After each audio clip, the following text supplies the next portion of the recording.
সবাইকে সালাম বন্ধুরা। যদি আমি আপনাদেরকে বলি যে বিশাল মহাবিশ্ব শুধু বড় হচ্ছে না, বরং এর বড় আর গতি সময়ের সাথে সাথে আরো বাড়তেছে। ভাবুন তো একবার, এক অদৃশ্য শক্তি পুরো মহাবিশ্বকে চারদিকে ঠেলে আরো দ্রুত ছড়িয়ে দিচ্ছে। কে সেই শক্তি, আর কেন বিজ্ঞানীরা বলছেন যে আমাদের মহাবিশ্বের ভবিষ্যৎ এই এক অজানা শক্তির উপর নির্ভর করে?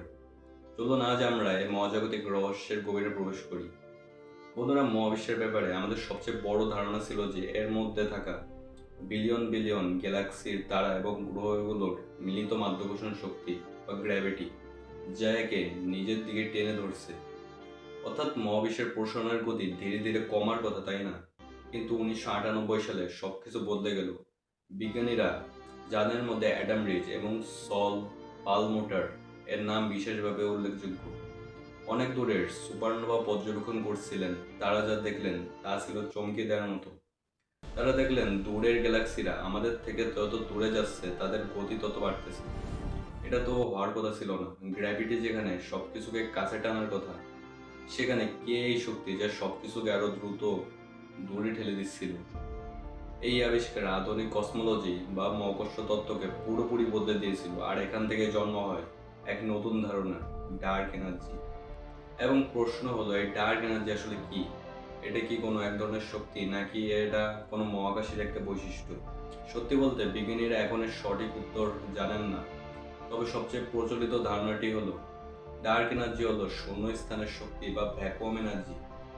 এর মানে হলো মহাকাশে যেখানে কিছুই নেই, সেই খালি জায়গারও নিজস্ব শক্তি আছে। আর এই শক্তি মহাকাশকে ঠেলে বড় করছে। ভাবতে পারেন, এটা মহাকাশের প্রতিটি কোণার প্রতিটি জায়গা আছে। আপনার আর আমার মাঝে যে খালি জায়গা আছে সেখানেও আছে, কিন্তু আমরা এটা সরাসরি ডিটেক্ট করতে পারি না, কারণ এর প্রভাব এতই সূক্ষ্ম যে শুধুমাত্র গ্যালাক্সিতে বিশাল দূরত্বের স্কেলে গেলেই এর প্রভাব বোঝা যায়। বিজ্ঞানীদের হিসাব অনুযায়ী আমাদের মহাবিশ্বের প্রায় 68% হলো ডার্ক এনার্জি, আর মাত্র 5% হলো সেই পদার্থ যা দিয়ে আমরা, আপনি, গ্রহ নক্ষত্র সবকিছু তৈরি। আর বাকি 27% হলো ডার্ক ম্যাটার, যা নিয়ে আমরা অন্য কোনো ভিডিওতে কথা বলবো। অর্থাৎ মহাবিশ্বের বেশিরভাগ অংশই এক অদৃশ্য শক্তিতে তৈরি, যা সম্পর্কে আমরা কিছুই জানি না। এবং সবচেয়ে বড় প্রশ্ন, গ্র্যাভিটি থাকা সত্ত্বেও মহাবিশ্ব কেন থেমে যাচ্ছে না? ব্যাপারটাকে একটা লড়াই হিসেবে ভাবতে পারবেন। একদিকে আছে গ্র্যাভিটি, যে সবকিছুকে কাছে টেনে সংকুচিত করতে চাইছে। আরেকদিকে আছে ডার্ক এনার্জি, যে সবকিছুকে দূরে ঠেলে প্রসারিত করতে চাইছে। মহাবিশ্বের প্রথম কয়েক বিলিয়ন বছর গ্র্যাভিটি বেশ শক্তিশালী ছিল এবং প্রসারণের গতিকে কিছুটা ধীর করে রেখেছিল। কিন্তু মহাবিশ্ব যত বড় হতে থাকলো, গ্যালাক্সিগুলো একে অপরের থেকে তত দূরে সরে যেতে লাগলো। ফলে তাদের মধ্যে গ্র্যাভিটির প্রভাবও কমে গেল। অন্যদিকে ডার্ক এনার্জির শক্তি কিন্তু কমেনি, কারণ এটা খালি স্থানের বৈশিষ্ট্য। তাই যত নতুন স্থান তৈরি হচ্ছে, ডার্ক এনার্জির পরিমাণও তত বাড়ছে। ফলে একটা সময় পর ডার্ক এনার্জি গ্র্যাভিটিকে পরাজিত করতে শুরু করবে। আর তখন থেকেই মহাবিশ্বের প্রসারণের গতি কমার বদলে বাড়তে শুরু করবে। এমনকি আলবার্ট আইনস্টাইনও তার থিওরিতে কসমোলজিক্যাল কনস্ট্যান্ট নামের একটা শক্তির কথা বলেছিল, যা মহাবিশ্বকে স্থির রাখার জন্য গ্র্যাভিটির বিপরীতে কাজ করে। যদিও তিনি বলেছেন এটা তার জীবনের সবচেয়ে বড় ভুল, কিন্তু বিজ্ঞানীরা মনে করেন তার সেই ধারণাটাই ডার্ক এনার্জির সবচেয়ে সহজ ব্যাখ্যা। যদি এটা ডার্ক এনার্জি এভাবে মহাবিশ্বকে প্রসারিত করতে থাকে, তাহলে আমাদের ভবিষ্যৎ কি হবে? এখানে দুটি ভয়ানক সম্ভাবনার কথা উঠে আসে। প্রথম সম্ভাবনা, দ্য বিগ ফ্রিজ। যদি ডার্ক এনার্জির শক্তি একই রকম থাকে, তাহলে মহাবিশ্ব চিরকাল প্রসারিত হতেই থাকবে।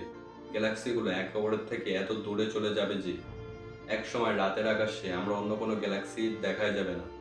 মহাবিশ্ব ধীরে ধীরে ঠান্ডা, অন্ধকার এবং শূন্য হয়ে যাবে। একেই বলা হয় বিগ ফ্রিজ বা মহাবিশ্বের তাপীয় মৃত্যু। দ্বিতীয় এবং আরো ভয়ঙ্কর সম্ভাবনা হলো দ্য বিগ রিপ। কি হবে যদি ডার্ক এনার্জির শক্তি সময়ের সাথে সাথে আরো বাড়তে থাকে? বিজ্ঞানীরা একে ফান্টম এনার্জিও বলে। যদি এমনটা হয়, তাহলে প্রথমে গ্যালাক্সিগুলো একে অপরের থেকে বিচ্ছিন্ন হয়ে যাবে।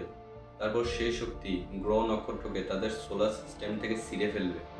শেষে গ্রহ, এমনকি আমাদের শরীর ও তাদের পরমাণুগুলো ছিন্ন ভিন্ন হয়ে যাবে। মহাবিশ্বের সবকিছু অক্ষরিত হতে ছিঁড়ে টুকরো টুকরো হয়ে যাবে। একেই বলা হয় বিগ রিপ। আবার এমনও হতে পারে যে ডার্ক এনার্জি হঠাৎ দুর্বল হয়ে গেল, সেক্ষেত্রে গ্র্যাভিটি আবার শক্তিশালী হয়ে উঠবে এবং মহাবিশ্ব সংকুচিত হতে শুরু করবে, যা শেষ পরিণতি হবে বিক্রাশ। মহাবিশ্বের শেষ পরিণতি কী হবে তা নির্ধারণ করবে এই এক রহস্যময় শক্তি, ডার্ক এনার্জি। পুনরায় রহস্য মানুষকে চুপচাপ বসে থাকতে দেয়নি। বিজ্ঞানীরা দিনরাত কাজ করে যাচ্ছেন এর সমাধান খোঁজার জন্য। বর্তমানে ইউক্রেট স্পেস টেলিস্কোপ এবং ন্যাসি গ্রেস রোমার স্পেস টেলিস্কোপের মতো শক্তিশালী টেলিস্কোপ তৈরি করা হয়েছে, যাদের মূল লক্ষ্যই হলো ডার্ক এনার্জির রহস্য উন্মোচন করা। এই মিশনগুলো মহাবিশ্বের 3D ম্যাপ তৈরি করবে এবং দেখবে সময়ের সাথে সাথে ডার্ক এনার্জির প্রভাব কীভাবে বদলেছে।